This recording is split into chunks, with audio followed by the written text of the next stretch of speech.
What? Hi, everybody. I'm back again, and we're gonna see how today works. Um, I currently have the door open to my office, therefore, anything can happen at this point. There is one kitten in here, but she looks calm for now. Hopefully, there might be more kitten antics. I'm not gonna lie, um, but that's okay. It's a little bit of a celebration because I am finishing up reading the novel, chapters 26 and 27. So if tonight is your first night, I'm sorry. Go back to the beginning. Love of God, just go back to the beginning and start at the beginning because this is we're like right at the end of the story, so you're gonna miss out on everything. Well, you'll anyway. It's just for the best. Anyway, for those of you who are just tuning in, I'm reading my dad's novels. This one is The Sword and the Rose. I'm on chapter 26 and 27 tonight. I'm going to read them together because this is chapter 27 and chapter 26 is like 10 pages. So it's not going to be very long. But I'm also going to do a little bit of a recap afterwards. I might run a little bit long tonight. But I kind of want to go over my thoughts and feelings about it. I'm hoping to be able to like kind of say hold on to this specific recording so that I can kind of review it because it'll have my reaction to the story overall, which I'm sure some of you guys already know what my reaction is to the story. Is that love the story, but there's just some parts of it that I can't get behind. I mean, anyway, without further ado though, I'm just gonna launch into the story and I'm gonna save all my opinions and everything like that for the recap. So without further ado, I am on chapter 26. When they had gathered together, including Lisanne's party, they found they had lost 7 men. Not serious bad, commented Malgathup. Seeing we do what we have to do. Yes, answered Gwalsor. Now all we have to do is get back to Willow's Hole safely. They hardly needed Pemberlin's assurance that they were being pursued and pursued vigorously. Would you want to be one of the ones to admit that you'd had your baron kidnapped from the midst of your camp? Gwalsor asked. No, we expected this. Let's travel on for a little while and see what happens. We are over a day's travel to Gwilla's Hole, but we can't follow the direct route, not with Warwick's main body between us and our goal. On the other hand, we won't travel so indirectly as we did on the way out. We have our prisoner, and we are more than strong enough to fight off any foraging party that we're likely to encounter. He looked around him at his men. Shall we ride then?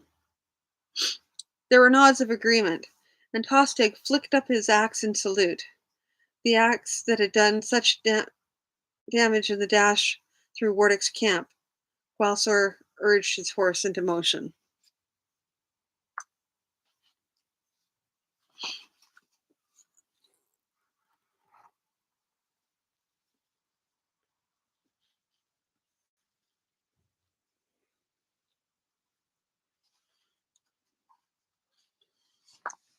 The next day, still about a morning's ride out of Gwilla's Hole, Pemberlin informed them that the pursuit was continuing.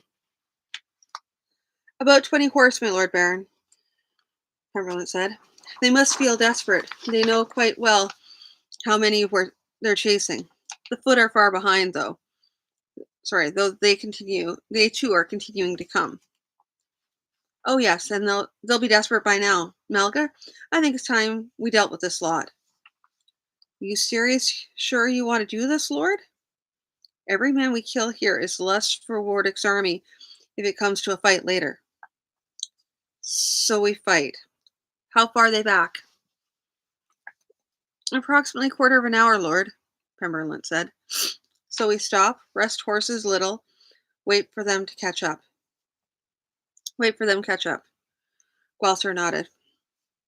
I think Wardick has too many advantages for us to ignore any small edge we might take. Not too much later, the small band of horsemen wearing the Wardick colors came into view.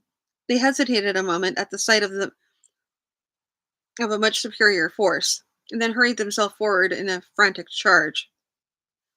It was no real battle, more of a slaughter, and 5 of Wardick's horsemen finally fled. "Let them go," called Gwalsor. "We've more important things to do than to pursue a few fugitives." He didn't bother to ask Pemberlin how far behind the infantry were. They'd already drawn the foot out far, they've already drawn the foot so far out of the way that even if they did come to Gwilla's Hole today, they'd be so worn by forced marching, they'd be of little use in battle.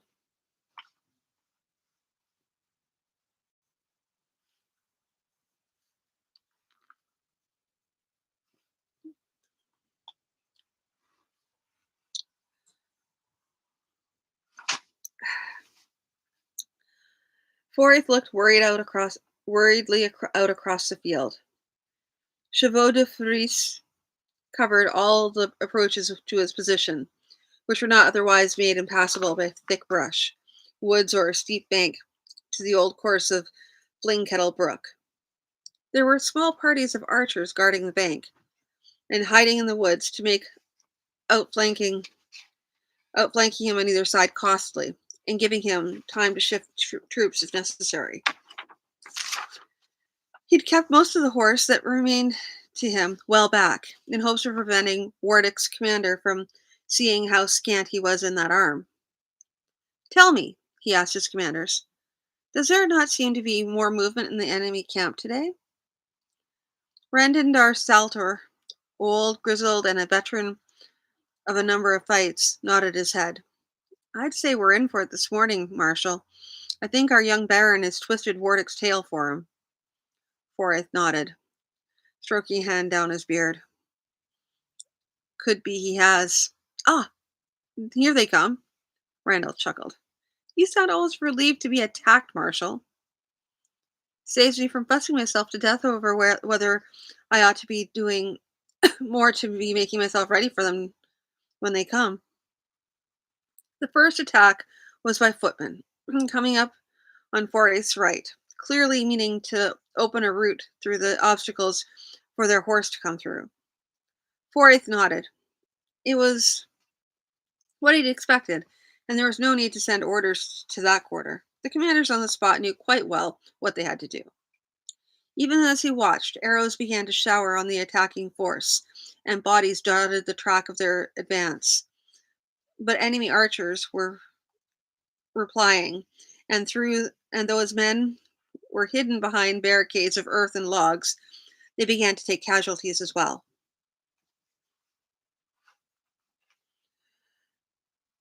The Grandal men had some protection, unlike the attackers in the open, and though the tide of the attack rolled up to the edge of the obstacles, it was driven back by the intensity of the arrow storm. "They shouldn't be too willing to do that again," he muttered, looking at the bodies dotting the field. "I wonder what they'll do instead." Given the usual standard of competitiveness among soldiers, a commander could often convince a body of troops that they could succeed where another body had failed. And so it proved shortly after. The next attack surged up the slope. The Wardick men reached the front row of the obstructions, withered under the arrows of the defenders, and retired. Some of the first rank of the chevaux de frise had been partially broken down. "They don't have enough men to make a success of such attacks at this rate, my Lord Marshal," Randon said. "No, but they might if they think of waiting until night when the light's more tricky for archery. A lot depends on how much of a hurry they're in." The answer to that appeared shortly. A ballista, mounted on a cart, was wheeled up through the enemy ranks. "Ha!" said Randon. "Now we're in for it." "Ballista's not rightly a field weapon." "But they've got one, my lord." What I'd ask is, when did they make it? It's the sort of thing you build at a castle under siege, using whatever lumber and ropes you find handy. You won't make it here and haul it all the way to Grandel Castle. You may have been thinking of reducing the fort here at Willow Hole, but I doubt that. But if they just realized, even last night, that they might need it, then it's probably thrown together, and they may not get the use out of it that they could. The first stone from the catapult smashed a log in the first row of chevaux de frise. Forth could hear the archers jeering from behind their barricade. The next stone went far over the defending archers' heads, and their jibes redoubled. They haven't time to arrange the thing properly, Forth said. That's one on our side, and a bowman shooting arrows all made the same. Can be fairly sure of putting them in the same target that's just at a decent range. When they use stone when they use stones in the ballista, no matter how carefully they pick the things, they won't all fly exactly the same. This is going to take them a while. The next stone whipped over the archers' heads, quieting them a little, and the one after that thumped into the barricade itself. They'll have to send them across the top of the barricade, Forey said, or better still, break down the top edge of it, hoping to injure our men with the flying debris. It's likely going to be a long process. He summoned a messenger. Go to the commander of the archers there, he pointed. Tell him to have his men hunker down as long as the catapult is shooting. Have them pop up again when the attack starts. Yes, my lord marshal. Randon spoke up. Our young baron must have done his job if they can't wait for tonight. Forsyth nodded, smiling grimly. Must have done. They want to fight a battle, beat us and drive us back into Grandel. When they come to ransom back their lord, they'll make sure they've scraped clean whatever land of ours they hold down to the last scrawny cow and withered grain of barley before they withdraw. And hope to parade the ransom out of the plunder from our own land, Randon said. Forsyth stroked his chin. Of course. They also know we're missing upward of 100 horse. If they can push their way through our barricades and obstacles, they know we haven't the cavalry to withstand them. And even if the Baron does drive back in time, we might be hard put to win a battle. And here they come again. For the most part, the stones from the ballista smashed into the upper part of the central portion of the work sheltering the archers. To change the ballista's aim horizontally would risk putting it off its aim vertically. However, it gave limited cover, given that the ballista could shoot well over the heads of the attacking troops until they got very near to their goal, and the attackers were able to get closer before the defending archers started their own work. Ha, said Forsyth. They've swung the ballista to shoot at the flanks of the barricade. Better to have risked the occasional shot among their own troops and kept our men wary. But more infantry were coming now, archers and others as well. The first attackers were into the zigzag paths left in the pattern of the chevaux de frise to allow sallies of the Grandel horse, frantically smashing and tearing at the edges to make a straight path for their own. Archers were also moving up among the obstacles, shortening their range, making their fire more effective. Forsyth called another messenger. First reserves to stand in support of the defense. They'll break through. Forsyth nodded. If they continue, if they don't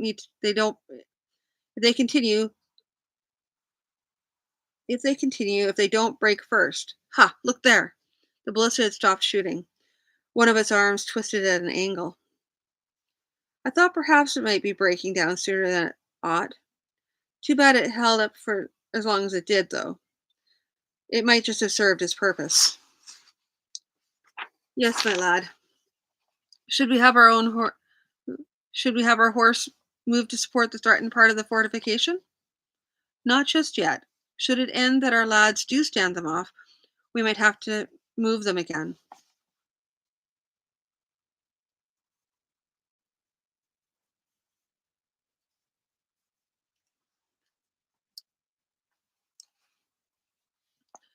Guelser's detachment crossed the old bed of Flinkettle Brook, a little to the south of Quilla's Hole, and cantered northward, in a direction that would bring them in behind their army's positions. Suddenly, Malgathup leaned over towards Gwalsor. "Fighting ahead, Lord." Then Gwalsor heard it too. The far ringing of metal on metal. He turned to the men assigned to guard the Baron. "Come up behind us carefully. If the battle is lost, make for the castle. Keep him safe. Whatever you do. But if you must, put a dagger to him rather than let him be rescued." "Yes, my Lord Baron." "The rest of you, come with me. Hold your horses in a bit. Will be of no use to anyone if we arrive on mounts too fatigued to charge." Gwalsor had talked lightly to Foraith about withdrawing and peppering the enemy with arrows, but he knew very well how difficult a fighting withdrawal could be. The least thing might turn into a panicked rout. "They must have gotten word about the Baron," he said. "Seems so. They want to pay his ransom for our lands." Despite his warning about tiring the horses, Gwalsor was almost ready to urge his horse into a gallop, but he knew his first intention had been correct. Wearing out the horses could be fatal. If they were His first instinct had been correct. Wearing out the horses could be fatal. If they were needed at the battlefield, if they were needed at the battlefield. My pronunciation is horrible. Sorry, guys. Clearing a path through the. Sorry.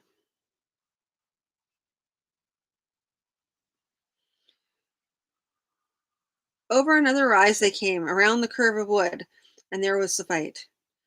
The enemy had clearly come up along the south side of the road, across the old course of the Flinkettle Brook, and up the slope. The infantry had managed to push their way to the barricade, clearing a path through the chevaux de frise for their horse. The infantry had also succeeded in taking a section of the barricade, allowing the Wardic horse to be brought up into the gap, and there was now a mixed melee of infantry and horse of both sides struggling there. One side sought to push the other east, the other side sought to hold them. And though the men of Grandel were fighting with all their might, they were outnumbered, and the fight was slowly moving. Any time now, it might well become a rout. Without slowing, he yelled, "Lisanne, my lord! Take 20 men! Attack there!" He pointed where the Grandel forces were stretched to the limit. "Just at the flank. Make sure you're using our cry loud and clear as you come, so as not to panic our own men. The rest of you, follow me." He barely heard Lisanne's acknowledgement as he spurred into action. "The banner!" They galloped out to place themselves behind the thin stretched line of Grandel's men. Then Gwalsor signaled his force to fall into line. Then, at the sound of a horn, they charged in. "The rose!" he shouted. "The sword and the rose!" He heard the cry taken up by the others. Then they were into the melee themselves. Gwalsor was aware that they would not have much time in which to turn the battle around. They'd been riding all morning, and both horses and men were about one good charge in them. After that, they would begin to flag, and if Wardic's men were able to keep pressing, the battle might turn into a defeat for Grandel. But on the other hand, the Wardic men had started the battle as a move of desperation, and seeing what seemed to be fresh troops coming up against them might be too much for them. But Gwalsor was not given much time to dwell on the possibilities and perils of the battle, for he had to defend himself.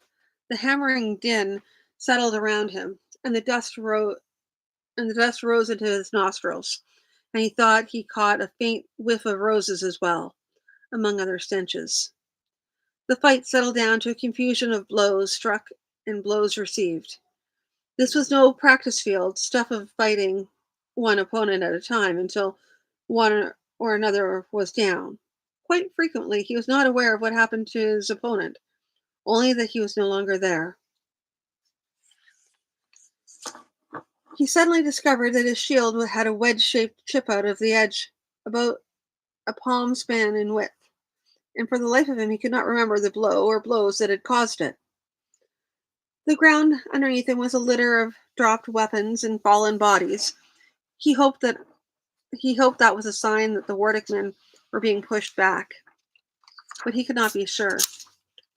He had a brief moment to orient himself, spying dimly through the dust a tree that had been at the flank next to the barricade. Ha! Perhaps they were prevailing. He kicked his horse into movement again. Then suddenly he was up against the barricade, as the men of Wardic fought to retreat through the opening they had made for themselves. Victory for sure! He laid about him even harder, shouting as loud as he could, as though his very voice could force them to flee faster. Through the dust, he saw a small rat-faced man with a winding a crossbow. Panic seized him. In the process, there was nowhere to flee, no way to dodge. The crossbowman raised his weapon and shot, then disappeared under a sudden surge of men in Grandal colors. Walser felt a rap on his shield and a blow on his upper arm. He looked down with no surprise to see a crossbow bolt sticking out of his bicep. The shield had slowed considerably, otherwise it would have gone straight through. Suddenly his panic dissolved under anger. If he had lost his arm, he would see to it that the battle was done and beyond before he fell. Won beyond recall before he fell. He pressed on, through the gap in the barricade, hewing this way and that, down the slope to the old course of the Flinkell Brook. Phallus jumped the gap, but the ground was not firm, and his hind legs slid backward. He fell, and Gwalsar was dashed to the ground. The crossbow bolt in his arm twisted. He screamed with pain and fainted. He thought his unconsciousness had lasted a moment, but he opened his eyes. He was in a tent. "You're awake, then?" said Melgathop. He rolled his head over and saw the Lafetta beside him. "I am. We've won?" "We won for serious certain, but you near destroy our victory party." He remembered. "My arm, Malka. There was a crossbow bolt." "It make hole in your arm. You make hole worse than fall, but healers do their work, and Pimberlint come in, do special magic against infection. No, Lord. You not lose arm. You lie back, while I go tell Forith you awake." The Lafetta slipped out. Malga was not one for giving false assurances, but just to be certain, he reached his right hand over to feel his arm. He immediately wished he hadn't, for he touched the wounded bicep first, and a wave of pain nearly drove him unconscious again.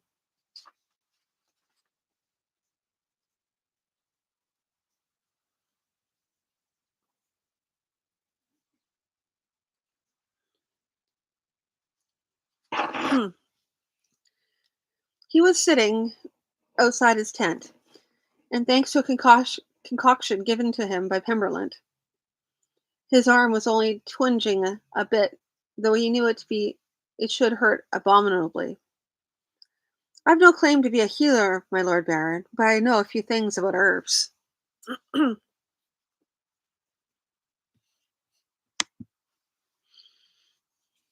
Walser had insisted on sitting out where the men could see him.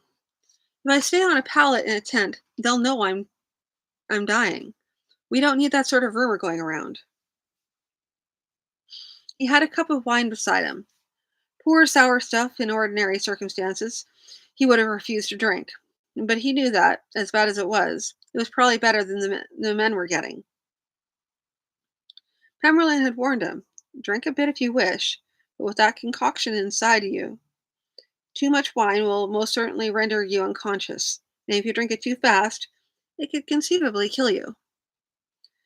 Forith came tramping up, smiling broadly. "You hear them singing down there by the campfires, Lord? You know what they're singing?" Qualsor shook his head. I can hear the singing, but I can't make out the words from here. I think that stuff Pemberlin gave me has deadened my senses a bit. Oh, it's quite a song. Songs, I should say, since there seems to be another version for every campfire. One of the ones I like best goes, Old Hook Hand into Battle Road with a full diddle all day. Old Hook Hand into Battle Road, and Wardick reaped what he sowed with a right full diddle all day. There's a dozen or so other verses too, lad. Another of my favorite goes, Old Hook Hand cut Wardick's tent with a full diddle all day. Old Hook Hand cut down Wardick's tent, wrapped him up, and away he went, the frightful diddle all day. Wellsor smiled. I'm Old Hook Hand, am I? I'm Old Hook Hand, then? And the most of them have seen near twice my years. Why they like you, lad?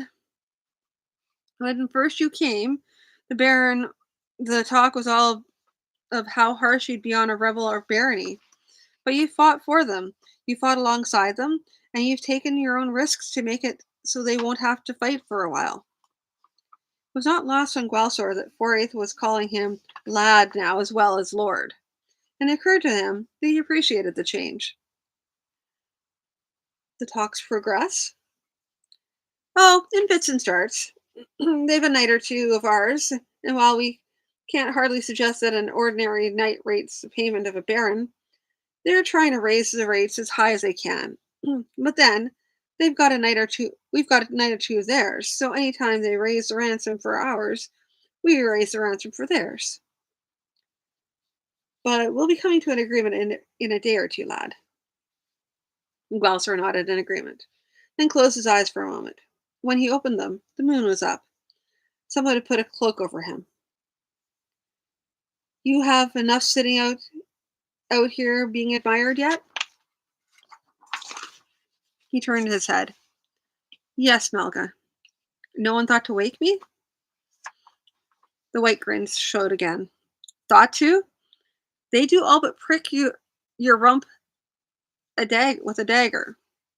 Some say that Pemberlin poisoned you, but he and Healer agree that you tired and whine too much. Sleep most likely better for you. Now, here my arm. Try not to stand too fast. Yes, you do like that. You faint. Now you ready to walk? Slowly, slowly. You not want to run race until tomorrow.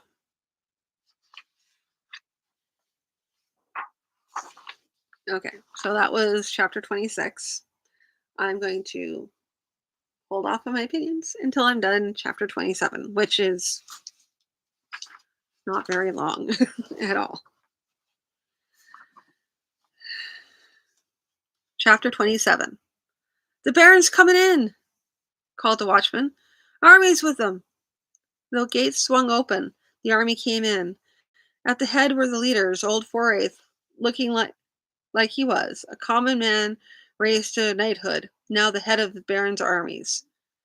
Dark-clad Malgathup on his reindeer, the Baron's Lafette aide. Tostig, the reformed bandit, axe at his belt. And the Baron himself, pale and drawn, his left arm in a sling. A man of middle years, an ex-soldier from his scars, was the first to speak, calling out, Welcome home, old Hookhand! The cry was up with variations. Hey, old Hookhand! Old Hookhand's our boy! And somewhere, someone started to sing, Old Hookhand into Battle Road with a fall diddle all day. Malgathup leaned forward and said something into the Baron's ear. The Baron smiled faintly. His eye fell on Brennan standing near the crowd, with Jadal by her side, and his smile broadened. So, that is the whole story. Now, as you can see, chapter 27 is incredibly too short. It's like super short. And I think like chapter 26 kind of needs to be broken up into chapter 27. Given that chapter 27 is not really much of a chapter considering it's only one page. Yeah, so my overall my overall opinion. Um, I want to do some more research. I have some ideas of like scenes, and I just need to write them down. I have to go over the story again and just read it as a whole, but like this time I can actually start making notes and stuff like that because I've kind of got into the mindset of it right now because I've been reading it. So it did what it the readings every night did help. It did what I needed it to do. There was unfortunately a bit of a break just due to circumstances. Um, but in saying that, I can now sit down every night, go over everything, just skim everything quickly. I'll have everything still fairly fresh in my mind so I can finish making the notes. Once I've done that, I'm going to um, finish reading the story, finish writing all the scenes and everything like that. And then once I've got it compiled and written out again, I'm gonna leave it for a little bit, and then I'm gonna come back to it and read it aloud again with the additions to it. It's gonna be um, there's gonna be some striking changes to it. Um, there's obviously it's gonna still have the same storyline, but there's gonna be more to it. There's stuff that's missing here that I would like to see in the story. But this is far out, so it's not gonna be a recent thing. Like, it's not gonna you're not gonna hear me doing this, like, in a week or even in probably not even in a month because um, I have so much to change to it and so much to add to it from, like, obvious,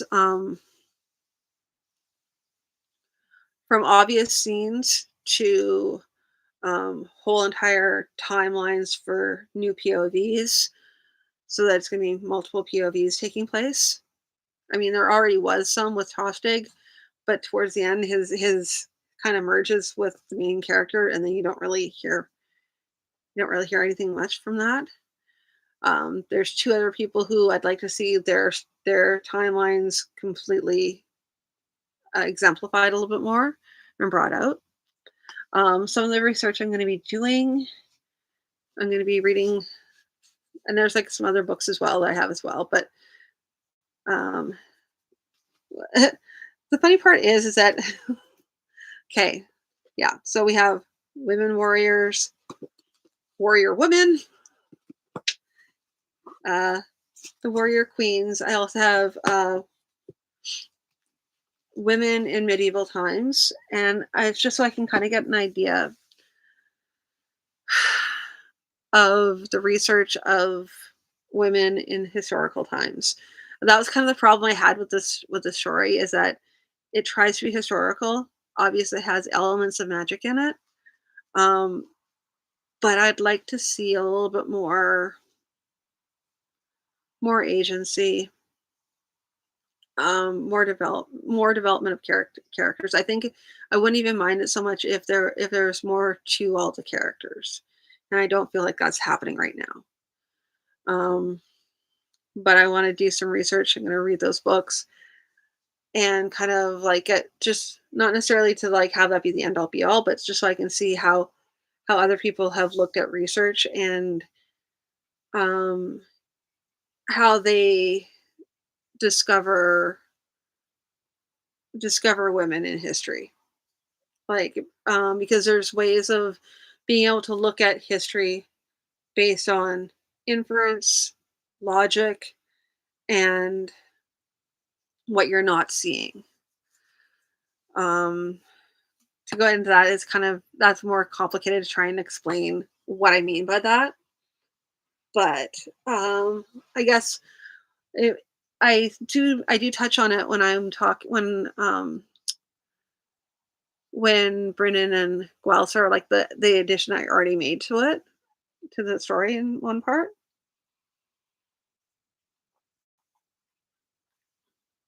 was that you know what happens if you have a small town, a small village.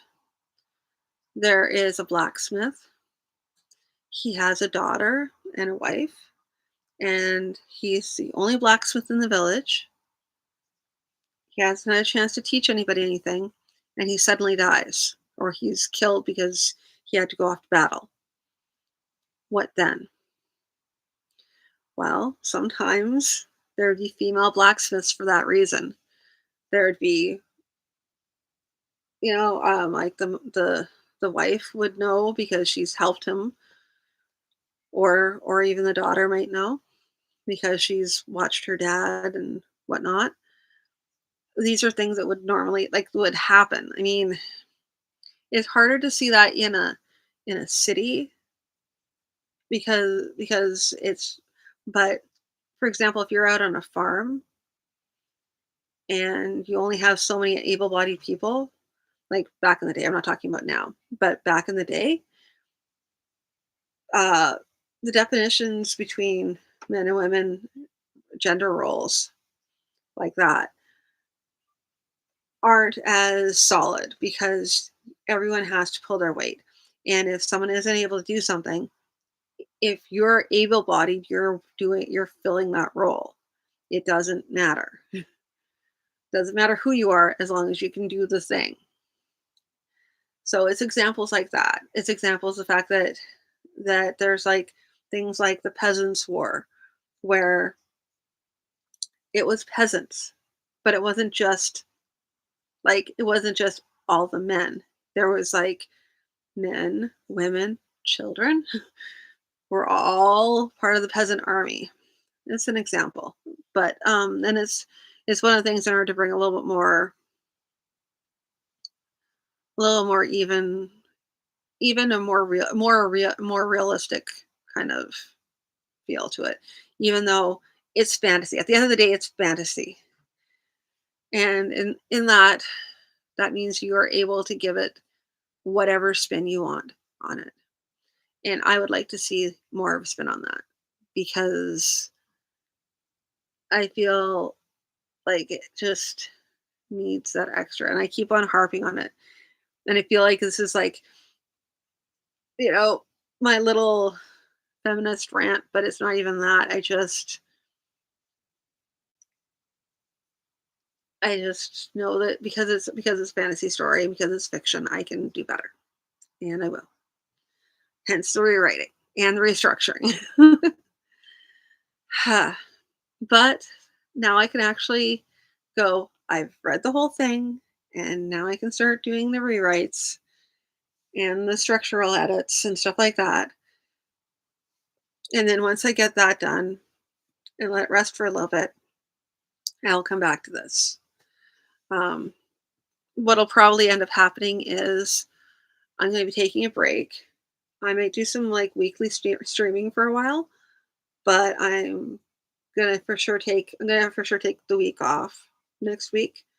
I will let you guys know when I'm back to doing like a weekly stream. Um, I'm thinking about starting that on a Saturday though. I'm not sure. I will tell you when I'm positive, but it's right now there's not going to be I'm going to be taking a week off for sure while I kind of figure out figure out everything else. Um, and then I might do a weekly stream until I'm done editing this, and then I won't read this right away. I'll probably start reading the next story once once this story is completely rewritten. Then I'll read the next story so that I can do pretty much the same thing. And then once I'm done editing that, then I'll read this story again that's been edited and everything like that. It'll be a very, very different feel. I'll be able to edit it. I'll be reading it aloud to edit it again. But it'll be a very different story. Like I said, again, I'm just repeating myself over and over again. But anyway, I really appreciate you all for tuning in. Thank you for dealing with the antics of the kittens throughout the stream this last time. I figure by the time I get around to streaming again, I have a feeling they'll be a little more calm, a little more relaxed. more used to me streaming and older, so it'll be a little calmer. Not ancient, just they'll be a they'll be a few weeks or a few months older, so and that's what I'm saying, it's gonna be a few months before I'm, like, reading aloud for again, but until then, I might do some, like, short reads, so that's kind of a lie, but I'll let you know once I have the schedule and once I know what that schedule is gonna be. So, keep an ear out, and I will talk to you then. YouTube, I will continue my morning updates, and yeah, at Twitch, I might do some short blips here and there. Who knows? But until then, thank you all for tuning in. Bye.